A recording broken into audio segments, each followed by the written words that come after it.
The polished lobby of Ironcrest Business Center echoed with hurried footsteps as employees rushed toward glass elevators, each person focused on another demanding workday without noticing the quiet woman studying a stack of engineering reports near the reception lounge. Amelia Carter, dressed in a navy blazer and carrying nothing more than a leather portfolio, was not an employee of any company in the building.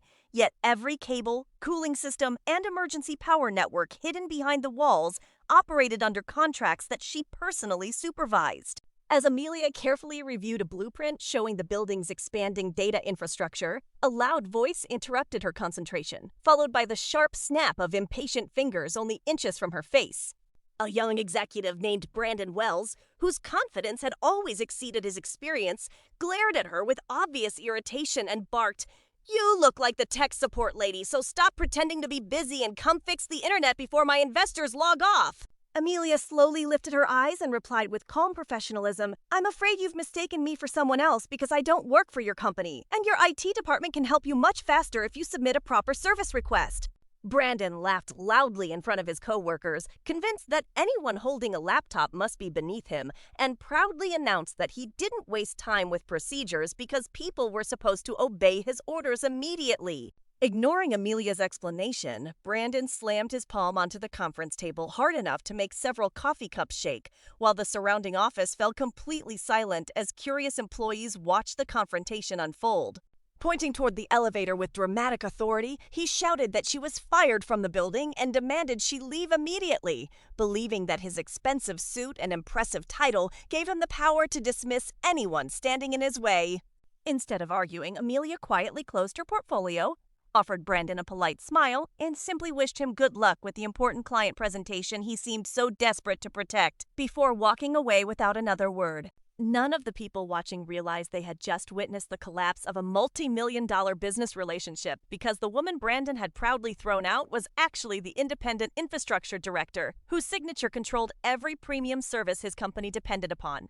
Barely 15 minutes after Amelia left the building, the property operations manager, Daniel Brooks, stepped into Brandon's office carrying a folder containing the final infrastructure agreement that would guarantee his company priority network access and reduced operating costs for the next decade. His cheerful expression disappeared the moment Brandon casually announced that he had thrown the rude tech woman out of the building because she refused to fix the office internet on command. Daniel stood frozen for several seconds before quietly asking Brandon to repeat exactly what had happened, hoping he had misunderstood such an unbelievable statement. When Brandon confidently repeated his story, Daniel's face turned pale as he explained that Amelia Carter was not an IT technician, but the private infrastructure consultant who managed the building's premium technology systems and held authority over every specialized service agreement. The conference room became painfully silent as Brandon grabbed the unsigned contract from the table and noticed Amelia's name printed across the front page beneath the title of Chief Infrastructure Partner, making his confidence disappear almost instantly. His coworkers exchanged nervous glances, realizing that the woman they had ignored with amusement was actually the person responsible for keeping their high-performance servers, dedicated fiber network, and backup power systems running smoothly. Meanwhile, Amelia returned to her modest office located inside the building's operations center, where dozens of monitors displayed the status of electrical systems, cooling equipment, and secure communication networks serving every tenant in the complex. She calmly opened Brandon's company's account, documented that the contract negotiations had ended without agreement, and began restoring their services to the standard package included in their original lease instead of the premium features they had been receiving. Within the next hour, Brandon's office noticed that their priority internet speeds had dropped, executive elevator privileges had quietly disappeared, and the dedicated cooling system protecting their server room had switched to ordinary building settings that could no longer support heavy computing workloads. As frustrated employees searched for someone to blame, Brandon finally understood that respect could never be replaced by arrogance, yet he feared the consequences of his actions had only just begun.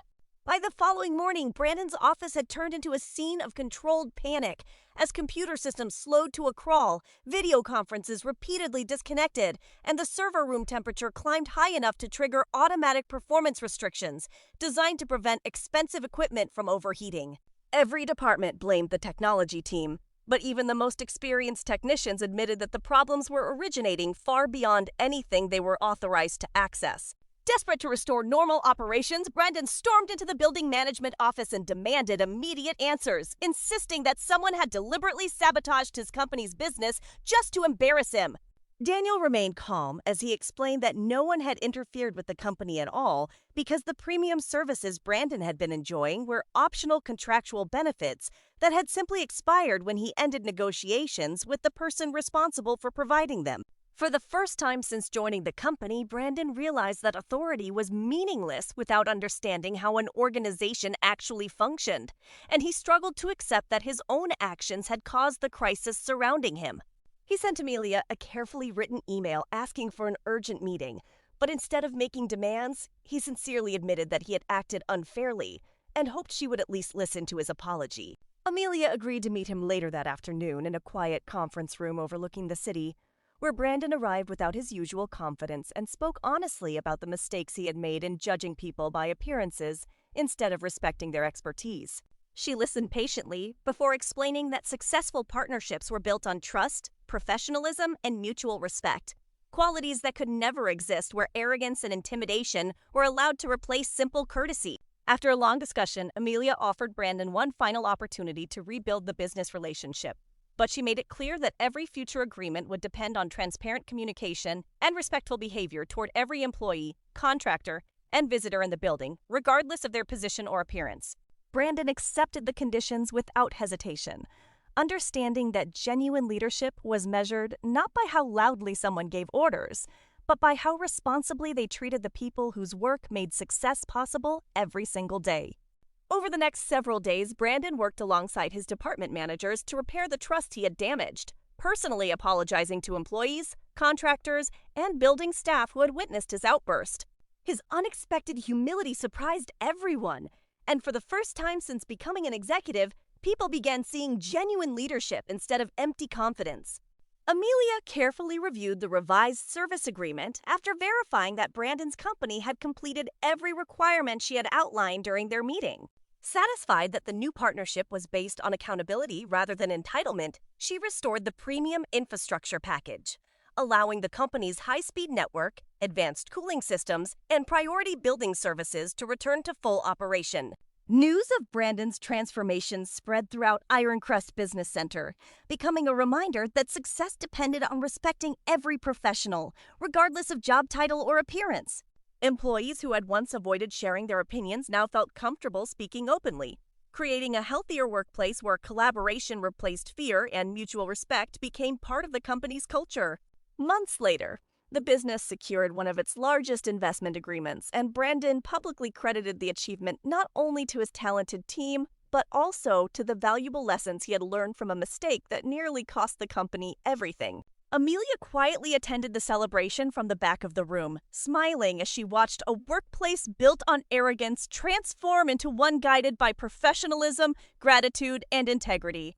As the evening came to an end, Brandon thanked Amelia one final time, acknowledging that the greatest lesson of his career had nothing to do with technology or contracts, but with treating every person with dignity before making assumptions about their value.